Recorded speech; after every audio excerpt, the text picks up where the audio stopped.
Bonjour à tous, je m'appelle Yves Bonis et je fais cette vidéo aujourd'hui pour Virginie Catio, la fondatrice de Envie d'Air. Le sujet de cette vidéo, ça va être d'essayer d'imaginer son jardin non pas comme un espace à conquérir, à contraindre et à manipuler pour avoir simplement quelque chose de joli, mais plutôt sur l'idée de laisser la nature faire son travail dans votre espace, dans votre morceau de terre, et de voir un petit peu toutes les merveilles qui peuvent arriver.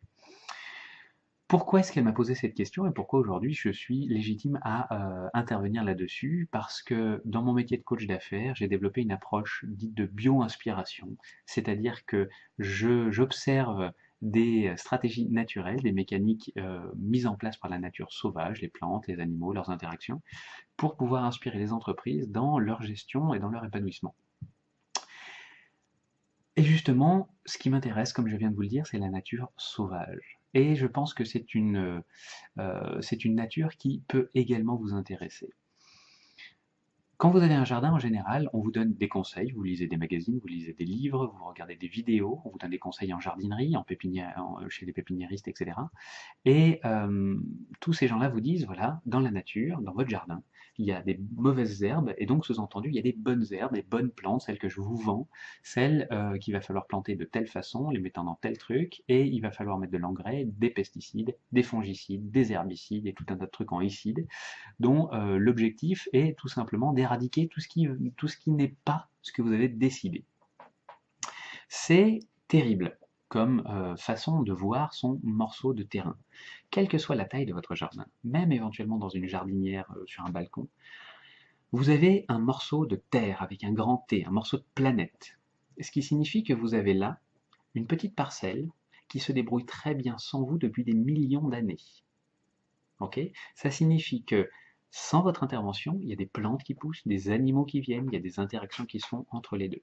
C'est toute une mécanique hyper complète, hyper riche, hyper équilibrée, hyper bien gérée, sans que vous n'ayez besoin d'y mettre ni le moindre argent, ni la moindre énergie. Sans votre intervention, il suffit de regarder par la fenêtre, il suffit d'aller se mettre un petit peu dans l'herbe, il suffit de s'asseoir dedans, de regarder passer. Et vous allez voir des papillons, des abeilles, des oiseaux, des hérissons, tout un tas d'animaux qui se débrouillent très bien sans vous. Vous allez voir des fleurs qui sentent bon, vous allez voir des fleurs très colorées, vous allez voir énormément de plantes qui peuvent être même comestibles ou médicinales. Évidemment, il faut vérifier avant de les mettre à la bouche, on est bien d'accord, mais vous allez être très surpris de découvrir que les pissenlits, ça se mange en salade, c'est bien connu, mais vous pouvez manger des pâquerettes, vous pouvez vous allez pouvoir trouver de la menthe sauvage, vous allez pouvoir trouver des poireaux sauvages, vous allez pouvoir trouver énormément de plantes qui poussent toutes seules sans votre intervention. Et en fonction de la région dans laquelle vous êtes, vous allez trouver des plantes différentes de celles de votre ami, votre cousin, votre je sais pas qui habite ailleurs. Or, donc, comme je le disais, si jamais vous suivez les conseils que vous donnent les professionnels, c'est-à-dire ceux qui vous vendent quelque chose à faire pousser, on vous dira faites de la place pour bien voir s'épanouir votre rosier, vos pensées, votre fuchsia, etc. Quel est le problème là-dedans?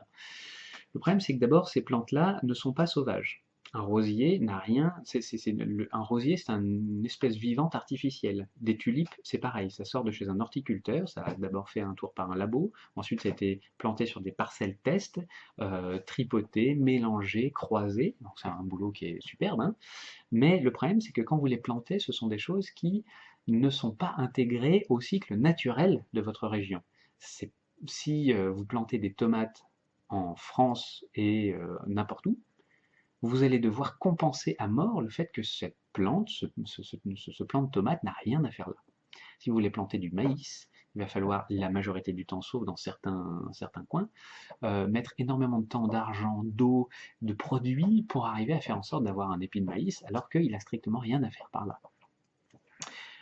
Alors que, si vous laissez tranquille le jardin, vous allez découvrir des fleurs merveilleuses, du trèfle, du liseron, du chien-dent, du plantain. Le plantain, ça se mange et c'est médicinal, par exemple. Tout un tas de plantes qui sont d'abord très belles, qui poussent toutes seules sans que vous ne demandiez rien. Il n'y a même pas besoin d'arroser. Je veux dire, arroser son gazon, c'est débile, c'est de la folie furieuse.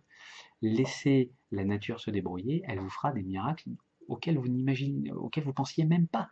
Les pâquerettes, ça se mange. et ça pousse tout seul, et ça ne demande rien. Il y a énormément comme ça de plantes qui vont interagir ensemble. Vous savez qu'on parle énormément en ce moment de la disparition des abeilles. C'est un problème terrible, c'est un problème majeur, et on a raison d'en parler. Mais elles ne disparaîtraient pas si les gens laissaient tranquille leur jardin. Alors, on laisse de côté les exploitations agricoles, parce que c'est un autre dossier, et puis c'est pas notre sujet aujourd'hui. Mais si vous voulez aider à la préservation, par exemple, des abeilles ou des papillons, bah, commencez par vous dire que il faut laisser, il faut laisser émerger les plantes bah, qui sont faites pour pousser là où vous êtes. S'il y a des abeilles dans votre coin, c'est parce qu'elles trouvent depuis encore une fois des millions d'années, ce dont elles ont besoin pour subsister. Elles ne comptent pas sur vous pour manger. Et au contraire, il y a de très grandes chances qu'en voulant ajouter des plantes, en voulant ajouter des fleurs, en voulant ajouter des arbustes et des machins comme ça, vous leur apportiez des trucs qui ne leur conviennent absolument pas. Si vous laissez votre jardin se débrouiller tout seul, lui, il va apporter les ressources dont ont besoin ces insectes. Lui, il va apporter tous les éléments qui sont nécessaires à la vie et à l'épanouissement de la nature là où vous êtes. C'est-à-dire que en laissant s'épanouir la mousse, s'il y a de la mousse, il y a une raison.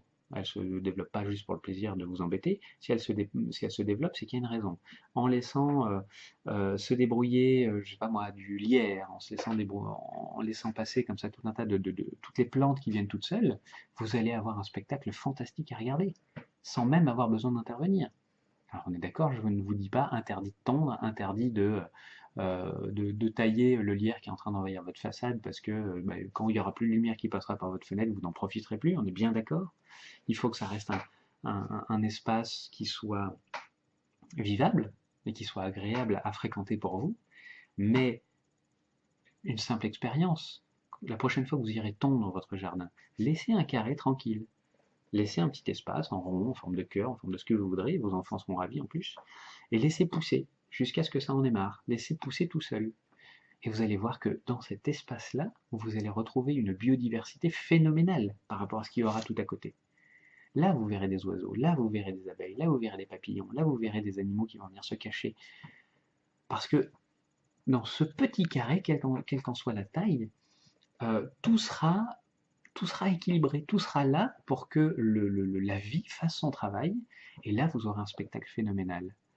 Et faites le test, et vous verrez que, moi j'en prends le pari, ce sera tellement spectaculaire, tellement beau, tellement coloré, que vous aurez envie d'élargir un petit peu la parcelle sauvage que vous allez laisser. Encore une fois, ne vous interdisez pas de vous faire un passage, il faut que ce soit agréable, il faut que ce soit un lieu de plaisir et, euh, et d'épanouissement, le jardin. Mais laissez tranquille et vous verrez ce qui va se passer. Et ça va être sublime. Et en regardant sans toucher la nature s'épanouir, vous apprendrez énormément de choses sur vous, sur la nature, peut-être sur votre façon d'arbitrer votre vie, parce que le lâcher prise, ça fait toujours du bien. Donc laissez tranquille et vous allez voir. Non seulement ça va être magnifique, mais en plus ça vous coûtera rien en termes d'argent. Vous n'ajoutez, vous n'enlevez rien. Donc il n'y a pas besoin d'investir là-dedans, ça ne vous prendra pas de temps puisque vous le foutez la paix. Et vous allez découvrir des choses fantastiques. Donc voilà, c'était mon message pour vous tous qui avez un jardin et qui vous demandez un petit peu comment le gérer, pour vous tous qui trouvez que le jardin c'est sympa mais ça prend un temps fou, pour vous tous qui vous demandez s'il ne faudrait pas poser des dalles de béton un petit peu de partout pour être tranquille. Si vous cherchez de la tranquillité, laissez le jardin se débrouiller. Vous verrez que vous aurez nettement moins par exemple de fourmis dans votre cuisine en été. Parce que les fourmis, elles n'ont aucune raison de venir taper dans votre pot de sucre si jamais elles ont ce qu'il leur faut, tranquilles dans le jardin, sans que personne essaie de les exterminer.